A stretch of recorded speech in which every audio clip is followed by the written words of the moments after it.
Namaskar. Good morning, everyone. Let us begin with a prayer. This is on page 174 of the book, The Universal Prayers. This hymn is called Pratasmarana Stotram. Pratasmarana Stotram composed by Shankaracharya. Prata means morning. Smaranam means remembering, recollection. Stotra means hymn. First thing in the morning, we have to remember God or the divine presence within us all. Jnanis think of themselves as Brahman, not the body, mind, and Brahman. One way or the other, we have to remember the divine presence in us, in all and everything. Then we should begin the day. So this stotram is very interesting, important to be chanted early in the morning. Pratasmarana Stotram composed by Shankaracharya.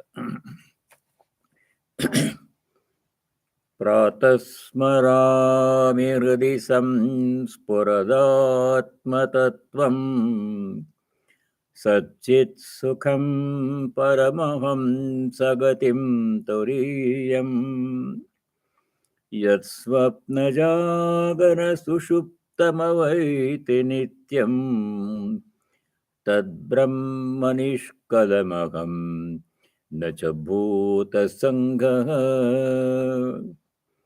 प्रातर्भजामि मनसो वचसामगम्यम् वाचो विभान्ति निखिला यदनुग्रहेण यन्नेति नेति वचनैर्निगमा अवोचुः तं देवदेवमजमच्युतमाहुरग्र्यम् प्रातर्नमामि तमसः परमर्कवर्णम् पूर्णं सनातनपदं पुरुषोत्तमाख्यम् यस्मिन्निदं जगदशेषमशेषमूर्तौ रज्ज्वां भुजङ्गम इव प्रतिभासितं वै. Very sublime stotra. The translation is on the next page 175. At dawn, I meditate within my heart on the self-effulgent Atman, the existence, consciousness, bliss absolute, the goal of the greatest ascetics, the transcendent and the eternal, who is beyond the state of waking, dream, and sleep. I am verily that indivisible Brahman and not a combination of material elements. At dawn, I worship him who is beyond the reach of mind and speech, but because of whose presence all speech becomes manifest. Him the scripture indicate by the words not this, as beyond all attributes. Him the sages describe as God of gods, eternal, immutable, supreme. At dawn I salute the effulgent being who is beyond all darkness, who is called the Supreme, the Infinite and the Eternal, in whom appears the world of manifold forms, like the snake superimposed on the rope. May he bestow his grace upon us all. Om Shanti Shanti Shanti. Used to chant this hymn early in the morning in Chicago Center during Swami Brahmarupananda's time, and we used to chant other hymns too. Every day we used to chant one chapter of the Bhagavad Gita. And the same and a few other hymns, concluding with Swamiji's with the Song of Saṃnyāsasya. Now let us begin chapter 18. The last point that we studied in the 17th chapter was to spiritualize all activities. To remember that everything that we do is worship, is offering to the divine. To remember divine presence in all and everything, in all the work that we do. In every aspect of the work we do, divine presence should be seen. This is done by chanting Om Tat Sat, the threefold description of Brahman. Om Tat Saditi Nirdeshaha Brahmana Triveda Smrtam. That was the verse we studied in the 17th chapter. Om Tat Sat, the three aspects of the divine. We have to chant it at the beginning and at the end of all activities. Then what happens is, all activities we do become spiritual activities. Offering to the divine, service of the Lord, worship of the Lord. So that was the last point we studied in the 17th chapter. Now 18th chapter is the last chapter in the Gita. It is a concluding chapter containing the summary of all the previous 17 chapters we studied so far. In the introduction to the 18th chapter, Shankaracharya says, read the English translation of his commentary. In order to conclude here the contents of the entire science of the Gita, Gita Shastra, as well as those of the Vedas, essence of all the Vedas, everything, whatever we studied in the 17 chapters of the Gita so far, on the essence of the Vedas, is begun the present chapter. The ideas expressed in all the previous chapters may be grasped from this chapter alone. But Arjuna seeks to know the distinction between renunciation and relinquishment, saṃnyāsasya and tyāgasya. In the Bhagavad Gita, all the yogas are described. Not much emphasis on Raja Yoga is not mentioned, except one chapter 6 on meditation. But the other three yogas, Jnana Yoga, Bhakti Yoga, and Karma Yoga. In most of the chapters, the Karma Yoga comes again and again. Sri Krishna seems to emphasize Karma Yoga over the other yogas. Karma Yoga cannot be separated from Bhakti Yoga. They are always practiced together. Whatever karma we do should be done as yajna, as offering, as worship, as service of the Lord, as a servant. In the third chapter, sloka number 30, commenting on the word adhyatma cetasa, mai sarvani karmani saṃnyāsasya adhyatma cetasa nirāshir nirmamo bhutva yudhyasva vigatajvaraha, chapter 3, verse 30, very important verse. There, Shankaracharya says, whatever action we do should be done as worship, as service of the Lord, just as a servant, devoted servant, does everything to serve his master, his Prabhu. The Lord is our master and we are his servants. That's a very nice attitude to have. Dasya bhava, it is called. Dasa means a servant. So there Shankara says, Ishvaraya Britya iva sarvani karmani karomi iti matya. Thinking that I am the servant of the Lord, Ishvara, and everything I do is his service, my humble service to the Lord. With that attitude, if we do all our work, then Karma Yoga leads us to freedom. If you do work for selfish reason, expecting some benefit therefrom, then you are bound. So this important point was mentioned specifically in chapter 3, sloka number 9. Very important verse. There Bhagavan Sri Krishna says, if you perform any action as yajna, as offering to the Lord, then you are free. Because you offered the karma as your offering, then you are free, not bound by the result, not attachment to the fruits of action. I've done, offering it to you, I'm free. Namama, not mine. That frees us from the bondage of karma phala cycle. But if you do any action for selfish reason, then you are bound by the karma phala, and that gives rise to more karma and more karma phala. We get stuck in the cycle of karma phala, desire karma phala, desire karma phala.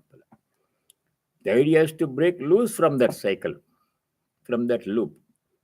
So that is easily done by doing all our work as offering, as seva, as yajna. We don't have to change the work. Whatever work we are doing, either a secular activities such as going to work and working in the workplace in any capacity, whatever, as a clerk in a big government office or a business, as a teacher, as a doctor, as a student, whatever work you do, as a janitor, as a sweeper, as a teller in the bank, any work, does not matter what kind of work it is.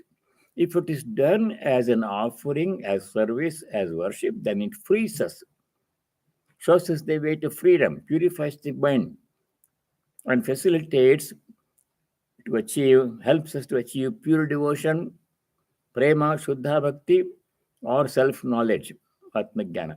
Both will come. So, karma yoga is the way. In that, bhakti yoga is included. So, that is the combination of karma bhakti is suitable for all people. There is no special qualification required to do this one. While for Jnana Yoga, we need lot of preparation. I cannot all of a sudden say I'm Brahman, I'm not the body. It won't work. Simply words doesn't mean anything. To experience it, to get an idea of that one, you have to practice sadhana chatushtayam. 4 disciplines described by Shankaracharya. Viveka, Vairagya, Samadhamadi, Shatkarma, Sampatti, Mumukshutvam. Without practicing those things, simply saying I'm Brahman does not mean anything. Waste of time, energy, and simply words. No. Combination of karma bhakti is the most suitable path for the Kali Yuga. Suitable for everyone. So that is the emphasis in the whole of Bhagavad Gita. So before we begin 18th chapter, I'd like to highlight a few shlokas which serve as a background for the study of the 18th chapter. So in chapter 3, at the beginning of chapter 3, shloka number 3, there Bhagavan Sri Krishna said there are two paths, major paths to freedom, to moksha. To reach moksha, liberation, two paths are there. What are they? For those who are interested in work, for them karma yoga is the best. Everybody has to work. It's a universal phenomenon. Work is going on all the time. All kinds of work we are doing. No one can stay without work even for a short period of time. Nahi kaschit kshanamapi jatu tishtati akarmakrat. Even for a kshana, for a moment, no one can stay without doing, no one can remain without doing any work. They're always doing work. Therefore, whatever we do, if you do it as an offering, worship, or service, then it becomes spiritual practice. Everything we do, every word we say, every thought we think, every step we take is step towards God, spiritual practice.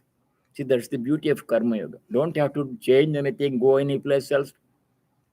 Wherever we are, whatever work we are doing, that we can continue to do, but convert it into spiritual activity by changing our attitude. Work need not be changed. You don't have to wear a special kind of dress. You don't have to go someplace else to a forest hermitage, leaving your family and house. Stay where you are. Do what you are doing. Simply change your attitude that whatever work you are doing is service of the Lord, seva, worship of the Lord, puja, offering to the Lord.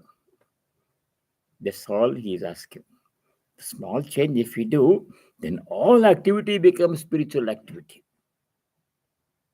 To help us to do this one, the last chapter, last point in the last chapter, 17th chapter was remind yourself, we should remind ourselves of the divine presence in all and everything in the work that we do.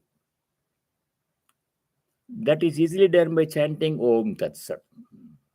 So that is the background. So what are the two ways this karma yoga suitable for majority of people, most people? But there is another path. That is the path of jnana yoga. For those who can give up attachment to the body, mind, sense organs, sense objects, who are a little bit convinced that they are not the body, mind, they are the self or they are the Atman, for them jnana yoga is suitable. So these two paths were mentioned in the third sloka of the third chapter 3.3. There Bhagavan had said, Lokesmin dvidha nishtha pura prokta maya nagha jnana yogena sankhyanam karma yogena cha pare karma yogena yoginam. Asmin loke, in this world, dvidha nishtha, two kinds of paths are there. Two paths are there to liberation, to moksha. What are they? Vividha nishta. Jnana yogena sankhyanam. Yes, Sankhya here does not mean the Sankhya philosophy of Kapila. Sankhya here means the path of knowledge, Jnana Yoga. For those who are interested in the path of knowledge, Jnana Yoga is suitable. Those people are not many, because how many of us can really, we can all talk about Jnana Yoga. I'm not body, mind, I can Brahman, I'm Brahman. Anybody can say that one. But how many of us can really say it with some degree of conviction, some degree of experience, with some insight? It took a lot of preparation. Sadhana Chatushtayam we studied earlier. Those of you who studied Viveka Chodamani, Swami Atmagyanji, you are familiar with Sadhana Chatushtayam. They have to be practiced. Then some degree of conviction has to be developed. That I am not the body mind, there is something else within me, which is the divine presence, I am that. That is Jnana Yoga. And you have to consistently maintain that attitude all the time, in good times and bad times, in pain and suffering, in pain and pleasure, whatever happens, not affecting me. I am the self. Pain and pleasure, insult and blame and praise, nothing affects me. I am unaffected. I am the Atman. I am Sachidananda. You have to hold that view. You have to remain unaffected, unperturbed by whatever happens in life. That is difficult, because you have strong attachment to the body consciousness. For the majority of us, the path of karma yoga is suitable. Karma yogena yoginam. Anybody can do karma yoga because everybody is doing karma. Karma yoga simply consists in changing the way we do karma and giving up kamya karma. You will study that at the beginning of the 18th chapter. Two kinds of activities have to be given up totally, completely. What are they? Kamya karma. Kamya karma, kama means desire. Any karma that we do, hoping to get some personal benefit from that karma is called kamya karma, to fulfill our desires. That should not be done. Any karma that we do should be done as offering, as worship, in the larger interest. Not only in my personal interest, but in interest of the family, the workplace, the organization, the society, this country, and all mankind, and all animals, plants, and whole of nature. Whatever I do, you keep the well-being of the entire creation in my mind, then you do anything. Anything that is detrimental to the well-being of any of these creatures should not be done. So kamya karma has to be given up. That comes in the 18th chapter, first shloka. Second kind of karma that you already know is all nishiddha karma has to be given up. Nishiddha karma means prohibited actions. What are they? Immoral, illegal actions. Telling lies and cheating and stealing should be given up at the beginning of spiritual life. Then only spiritual life begins. Moral purity is very important. Before even beginning to think about meditation, study of scriptures, or whatever, there's a first lesson we are taught in childhood. Our parents, when early in our childhood, our parents had said, don't take away the other child's toy. Don't snatch the other child's pencil. Don't steal. Don't tell lie. These lessons were taught to us early in the childhood by the parents. Then we learn the same lessons in school and later. So moral purity is the foundation for spiritual life. Without moral purity, no spiritual life is possible. No spiritual progress is possible. So that we know. So kamya karma, nishiddha karma, two kinds of karma have to be given up. And whatever other karma that we do niyata karma. Niyata karma means required duties, prescribed duties. Everybody has prescribed duties in the workplace and in the family. We are required to do certain duties. Those duties called niyata karma, prescribed duties. These are of two kinds. Nitya karma, naimittika karma. Nitya karma means things that we have to do every day, like getting up in the morning, doing the morning prayer, then going to work, and then coming back home, work at home, cooking, cleaning, serving family members and children, parents and elders. All these nitya karma, daily worship, sandhya, chanting God's name, daily have to be done. Nitya karma. And there are naimittika karma. Naimittika means occasional duties which are to be done on special occasions. On special occasions, such as Krishna Janmashtami, we do Krishna worship. Shivaratri, we do Shiva worship. Ramnami, we do Rama worship. Navratri, we do Durga worship. And on special occasions, we do certain special activities. These are called naimittika karma. Both have to be done. How? As offering, as seva, as service, as puja, as worship. Then we are free. Karma done in this way shows the way to freedom, takes us to freedom. Same karma done in a selfish way with a selfish motive binds us and keeps us in this world. That's the beauty of karma yoga. Nothing need be changed. Only your attitude, our thoughts. This was explained in sloka number 9 in chapter 3. There Bhagavan had said, Yajñārtāt karmano nyatra Yajñārtāt lokoyam karma bandhanaha. Other than as yajna, any activity done, other than as offering, other than as service and worship, by that work, this world is people are bound. Lokoyam karma bandhana. Therefore, what we have to do? Second line, chapter 3, shloka 9. There Bhagavan gives one instruction, which is enough. Tasmad asaktas satatam karyam karma samachara. Therefore, whatever karya we do, work we do, secular or spiritual, no difference. Everything is spiritual. The spiritual is all our activities.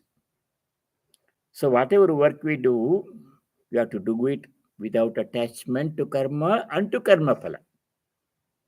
Offering everything to the divine, then no attachment. Doing the best we can and accepting the outcome, good or bad, success or failure, gain or loss, with equanimity. That is the main lesson in karma yoga. Two things only we have to do in karma yoga. One thing is you have to do our duties. One thing is give up kamya karma, nishiddha karma. First step, preparation for spiritual life. Then karma yoga consists in doing all the activity that we do, whatever. We don't have to change the activities. Whatever we are doing every day, That work has to be done as offering, as yajna, as seva, service, as worship, as puja. That is all you have to do. That way we can become free from attachment to karma phala. That is the way to freedom. Purity of mind will come, selfishness will go, and we see the divine presence in all and everything. This lays the foundation for bhakti, Shuddha bhakti, and for self-knowledge, Atmagyan also. That's the beauty of Karma Yoga. Now, in the 18th chapter, the chapter begins with Arjuna's question. These things have come before in the earlier chapters. But as Shankara said in the introduction to the 18th chapter, this is a summary and review of all the previous 17 chapters of the Gita. So we frequently go back to earlier chapters when we study 18th chapter. Let us begin with the first shloka. Arjuna uvāca. This chapter, like many other chapters, begins with a question from Arjuna. So Arjuna's question. Saṃnyāsasya mahābāho tattvamicchāmi veditum tyāgasya ca hṛṣīkeśa pṛthakkeśiniṣūdana. Very nice verse. Saṃnyāsasya mahābāho tattvamicchāmi veditum tyāgasya ca hṛṣīkeśa pṛthakkeśiniṣūdana. O Lord, Arjuna asks. Arjuna addresses Sri Krishna as hṛṣīkeśa, as Keśiniṣūdana. The Keśiniṣūdana is a new term. There was a great asura, Rakshasa, whose name was Keshi, and giving a lot of trouble to people. So Sri Krishna took care of him, killed him. Nishūdana, Keśiniṣūdana is called. He asks, Arjuna asks, O mighty armed Lord, slayer of Keshin, I'd like to know the distinction between the truth of sannyasa and tyaga. What we use both the words sometimes interchangeably. There's difference in their meaning, small difference is there. But what is the meaning of sannyasa? What do we mean when we say sannyasa? And what do we mean by the word tyaga? Tyaga means relinquishing, giving up. So what do we mean? So that was the question, important question. So then Bhagavan explains in the next few slokas, Sri Krishna explained the difference between sannyasa and tyaga. So let us go to sloka number 2. Shri Bhagavan uvāca kamyanam karmanam nyasam saṃnyāsam kavayo viduhu sarvakarma phalatyāgam prahustyāgam vichakṣanah. Very nice verse.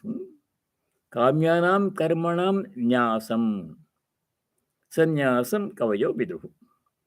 Kavi means a poet who writes poetry.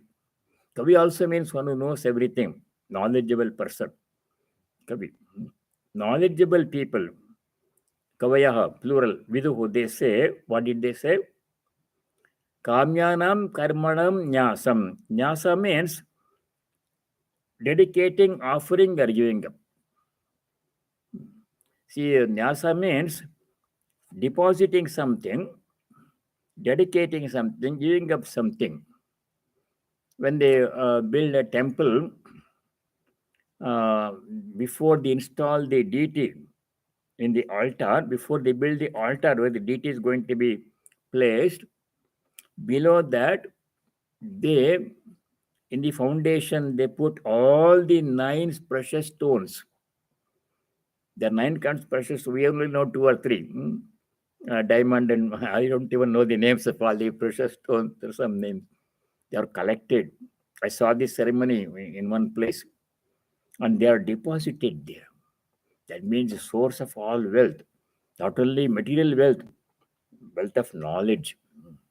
And then on top of that, the altar is built and the deity is established there. So that procedure routine is called Navaratna Garbha Nyasa. I'm mentioning because the Nyasa comes there. Navaratna Garbhanyasa means depositing the 9 precious stones, Navaratna. So, in the same way, whenever we do any action, we have to offer it to the divine. Then you are free from karma phala both. Shows the way to freedom and knowledge. So, kamyanam karmanam nyasam, giving up kamya karma. What are kamya karmas? Actions done exclusively for one's own benefit, one's own pleasure and benefit. Not keeping the well-being and convenience, comfort of other people. Even if it creates damage to the nature, environment, even if it causes inconvenience to my family members and neighbors, I have this interest, I want to do it because it benefits me. That kind of karma is kamya karma. They have to be given up. Anything that we do should be done not only for my benefit, but for the benefit of other people. At least benefit of family members and neighbors, neighborhood, and work people in the workplace, and larger people in this community, in this society, and including animals and plants and nature. Nothing I do should cause the least inconvenience or loss or pain to any being. Then that work, even if it brings me benefit, if it causes damage or loss or pain to any other being, then I should not do that work. Like doing exclusively something for my own benefit should not be done. Kamyanam karmanam nyasam, giving up selfish activities, then exclusively for one's own benefit and pleasure, they should be given up. First thing is spiritual life. First step in spiritual life. We have to become unselfish in all our actions, in our thinking, in our thoughts. We have to become unselfish, not for myself only. I'll be included. If everybody benefits, I'll benefit too. Not only for me, but for other people, at least some people, if not everybody. That wider attitude has to be cultivated. Essence of Karma Yoga. Kamyanam karmanam nyasam saṃnyāsam kavayo viduhu. I think I mentioned this before.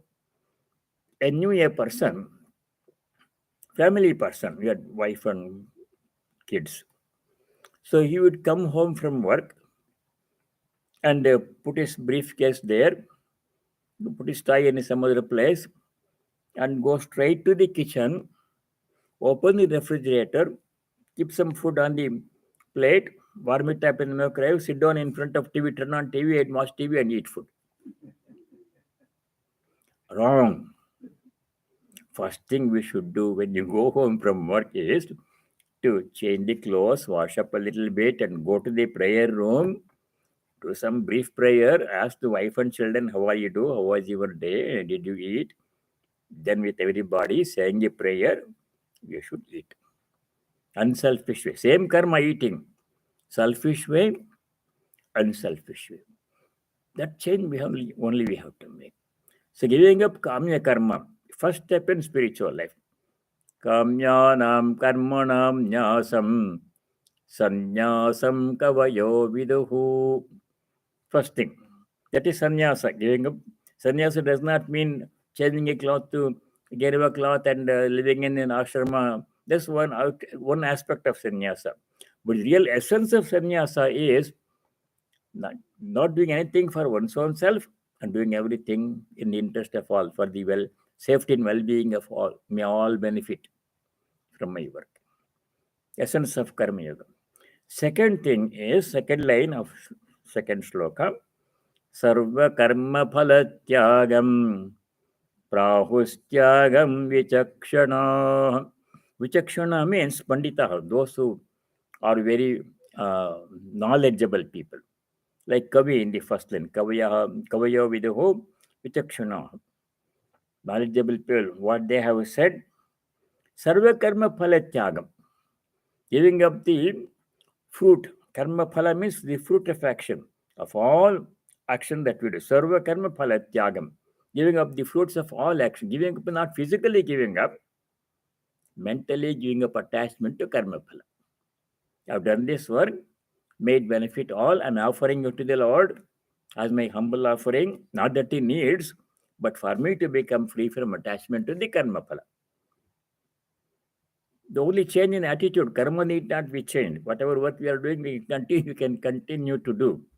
Sarva karma phala. This came in the 12th chapter. In chapter 12, Bhakti Yoga, when Bhagavan Sri Krishna was describing the qualities of a bhakta, devotee, instructions to a devotee. While giving instructions to devotee, Bhagavan had said, Sarva karma phalityagam. Sarva karma phalityagam tatakur yatatmavan. With great effort, we have to give up the fruits of all action. Sarva karma phalityagam kuru. Give up all action, attachment to all karma phala. Karma you cannot give up. Only karma phala, attachment has to be given up. In karma phala also we need not give up. It will come to us, but no attachment. If it comes, happy. Does not come, equally happy. If it is beneficial, good. If not beneficial, okay. If it is successful, beneficial, then one should not become too much exalted and celebrate. And the karma phala is not to my liking, failure comes, then I should not become too much dejected, unhappy, and blame others. Success, failure, gain and loss, profit and loss, pleasure and pain, all these will come, but we should accept all these things with equanimity. Samatvam yoga uchyate. Essence of yoga is samatva, equanimity, studied in 2nd chapter. How to remain unperturbed in the event of failure? That is the main question. If you succeed, then we don't have any problem. We don't become upset. But if we fail, if people blame us, then it is the test. Can we remain unaffected? Can we remain equanimous even when people blame us or something loss happens? I did very, very hard work, but did not succeed. Failure came. When that happens, can we remain calm? That is the test. So this instruction comes many places in the Gita, because as Bhagavan had said, essence of yoga is samatvam. Samatvam yoga uchyate. Samatva means remaining calm and unperturbed under all circumstances. Many places. Notably, I want to point out at least two slokas in the Gita, where Bhagavan has emphasized the practice of equanimity under all circumstances. Why you are discussing this? Sarva karma phala tyāgam. Giving up attachment to all karma phala. That means success, failure should not affect us. So 2nd chapter, sloka number 48. Very important sloka. There Bhagavan had said, whenever you do any action, do it as a karma yoga, as a karma yogi. Yogastha kuru karmani. What does it mean to do karma yoga? Two things, very important things. Sangam tyaktva dhananjaya, 248. Yogastha kuru karmani. Sangam tyaktva dhananjaya. Giving up attachment to karma phala. Second thing, aspect of karma yoga, essence of karma yoga is siddhya siddhyo samo bhutva samatvam yoga uchyate. 2nd chapter, sloka 48. Very important verse. Siddhi means success. Asiddhi means failure. Any action that we do, sometimes you succeed, sometimes you fail. Sometimes you succeed even if you do very hard work, everything right. Because other factors besides what I do affect the outcome of my work. I may be the best worker, hardest worker, hard worker, everything I do. But if my co-worker or other family member do something that affects the result of my work, then what can I do? I have to accept it with equal. I can't change other people. In these days of globalization and technology, the co-worker is not the person in next desk. Co-worker may be in some other country, Bangladesh or Hong Kong or Japan, India or somewhere. I'm working here, but he adds to he's doing part of my work, I'm doing part of the work. I do my work very nicely, but that person does not do the work, his part of the work properly. Then it affects my outcome of my work. What can you do? You don't even know who the co-worker is, because the corporate structure is such that these days all activities are dependent upon other people's activities. So I should do my part in the best way I can. And when the outcome comes, success or failure, good or bad, gain or loss, I should remain calm and unperturbed. I've done my part, but that's all I can do. I can do my part best. That's my responsibility, to do my part best in any activity. It especially happens in any team effort. In a family, one person may be very hardworking, the other person is not pulling a load, doing something in opposite, then whole family suffers. Same thing in a sports team. In a 4x400 relay, the four runners, three of them, all of them are high class runners, otherwise they would not be in the championship. Good runners. But that one particular day, one person is not in good health or something happened, does not do his usual high performance, slacks down. Other three people in the team ran very well, but the whole team lost. That happens in any team effort, sports or family life or workplace, any place. Therefore, what Bhagavan is saying is, do the best you can, your part, and when the outcome comes, success or failure, accept it with equanimity. If failure comes, don't be upset too much, angry or bitter. If success comes, don't be exalted too much. Take everything in stride. Be calm. That is the main lesson of Gita. Samatvam yoga uchyate.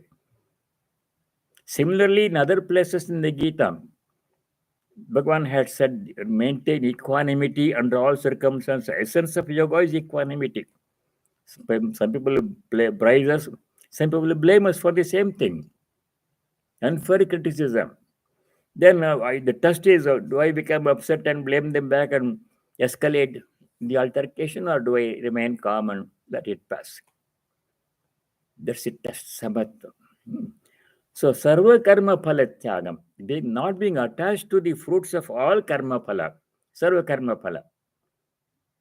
Success or failure, accept it with equanimity, but I do my part in the best way. I don't slack. That is mentioned by Bhagavan in the earlier chapter 2, sloka 47. They said, you have to do your work properly. Result is not in your hands. There is a karmanyevadhikaraste ma phalesha kadachana 247. The adhikara karmanyeva, in regard to work you do, you have control. You can make changes. Phalesha mate adhikaraha. In regard to fruit of action, you have no control. Because though I am the doer, I think I am the doer, still the result of my work depends not only on what I do, but what on other factors such as the weather, what other people do, my previous karma. All those things affect the result of my present karma.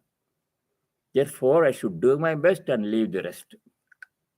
Some time ago, I gave a Sunday talk here. The title of my talk was, do the best and leave the rest.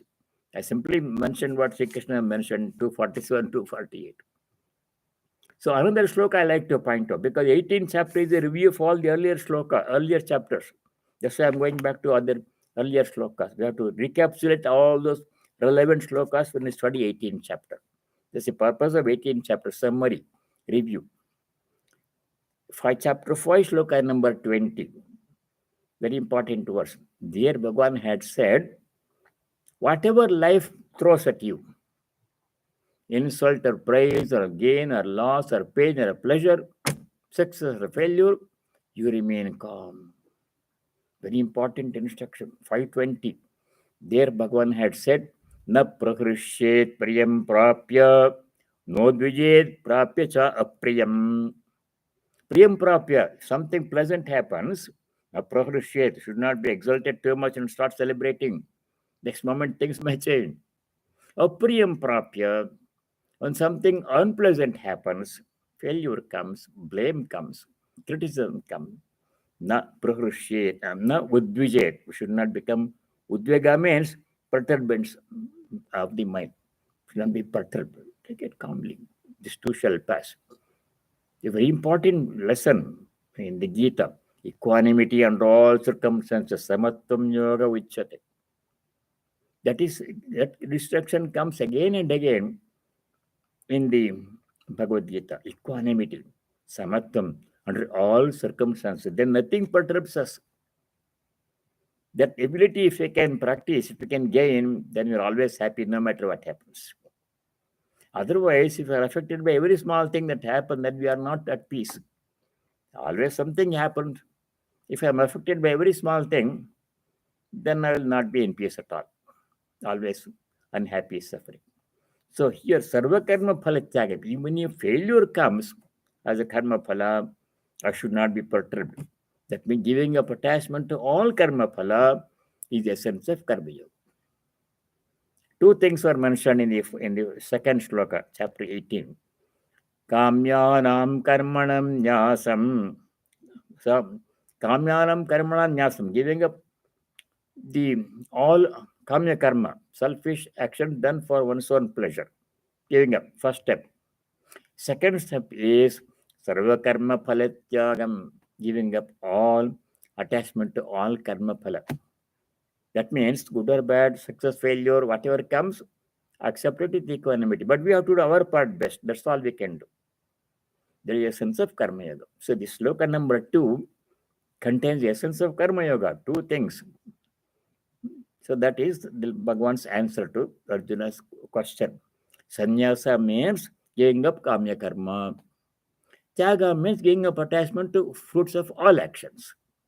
Two things you have to keep in mind.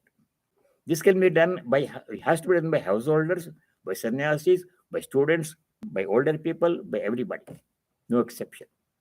Because we all have duties. Duties are different, but we all have duties. Now we go to sloka number 3. The tyaga is being mentioned here. When you do tyaga, giving up something, how we should do it? I don't like that work, so I'm giving it up. That is not tyaga at all. What is really mine, I consider mine, if I give up that one, that is tyaga. So let us see tyaga in chapter sloka number 3. Tyajyam doshavaritye karma prahurmanishinaha yajnadana tapah karma natyajyam iti chapare. Very important verse. Yajnadana tapa comes again. It came in the previous chapter. 3 kinds of yajna, rajasic, tamasic, sattvic yajna. 3 kinds of dana, sattvic, rajasic, tamasic dana. 3 kinds of tapas, sattvic, rajasic, tamasic tapas. Also 3 kinds of tapas. Tapas of the body, shariram tapaha. Tapas of speech, vāmayam tapaha. Tapas of mind, thought, manasam. All of these were studied in previous chapter. So I mentioned it again. Yajnana tapa comes all the time. Third sloka number 3. Tyajyam doshvaditi eke karma prahur manishinaha. Manishina means thinking people, intellectual people. Some intellectuals maintain that faulty work must be relinquished. Doshavat. Some certain types of activities which are not good, they have to be given up. Tyajam doshvarityeke karma. All karma, they say, should be given up. That is not possible physically. As if karma itself is a dosha. Because karma means karma phala, involvement in body, mind, everything in karma phala that binds us. So why we should do karma? We can't give up karma. Every breath we take is karma, every thought we think is karma, every morsel of food we eat is karma. We can't give up karma. That is chapter number 3. If you don't do karma, even body cannot be maintained. Sharira yatra pichate na prasidyeda karmanaha. Sharira yatra means maintaining the body is not possible if you give karma. You have to eat, drink, and sleep. So all karma cannot be given up.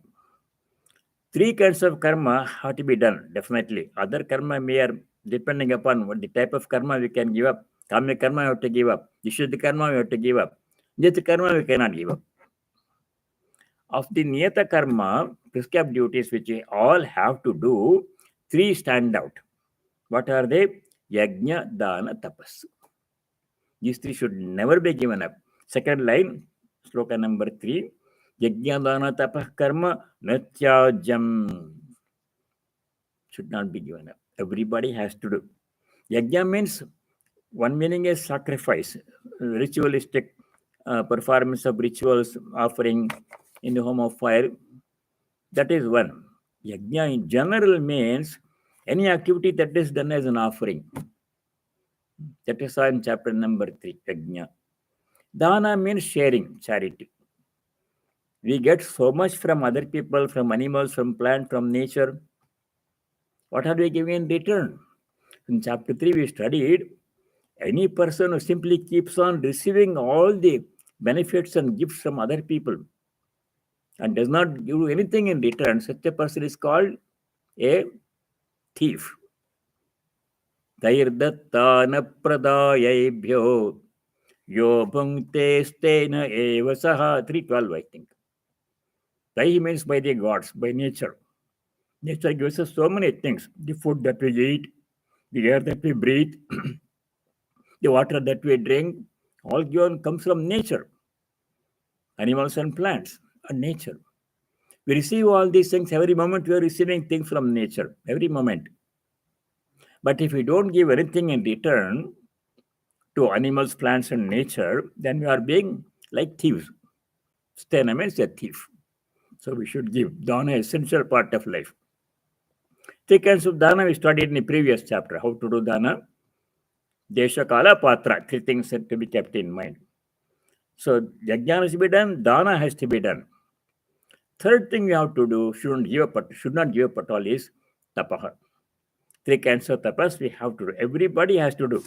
Tapas does not mean going to the forest and living in a hermitage and meditating from sunrise to sunset. That is not possible for all. Some people can do it. Tapas means any action that we do should be done as an austerity. 3 kinds of activity. Manasam tapaha, all thoughts have to be done as tapas, purity of thought. That is studied in 17th chapter. 3 slokas, 14, 15, 16, 3 verses. Shariram tapaha, Vagmayam tapa, Manasam tapa.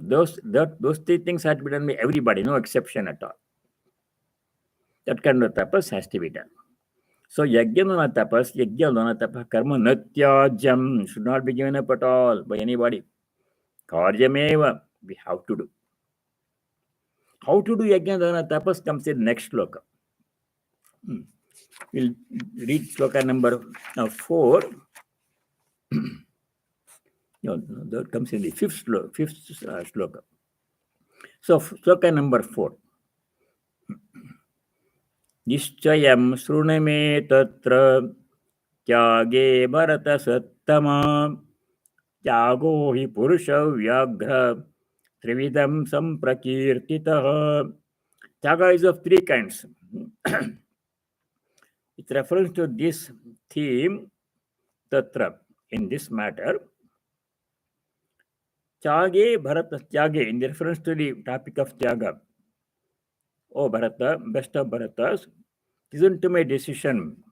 Men say matam shrunu. Listen, Sri Krishna is saying, listen to what I think. Make firm conviction. Tyago hi purusha vyaghra. Purusha vyaghra means tiger. Purusha means a man. So when somebody is a very strong person like a tiger, it's called a purusha vyaghra. Tiger among men.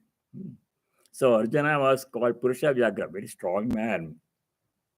Nobody could stand in front of him in the battlefield, called purusha vyaghra. Tyago hi purusha vyaghra. Trividaha. 3 kinds of tyaga are there. So those are going to be described in the subsequent verses. So 3 things to remember. Yajna, dana, tapas. everybody has to do in some way, shape, or form. It varies from person to person, what we do, how we do, but it has to be done. That is the essence of this sloka. So we'll stop here and I say the concluding prayer. Om sarve bhavantu sukhina, sarve santu niramayaha, sarve bhadrani pashyantu, ma kaschid dukkha bhag bhavet. Om shanti shanti shanti. Om, may all be happy.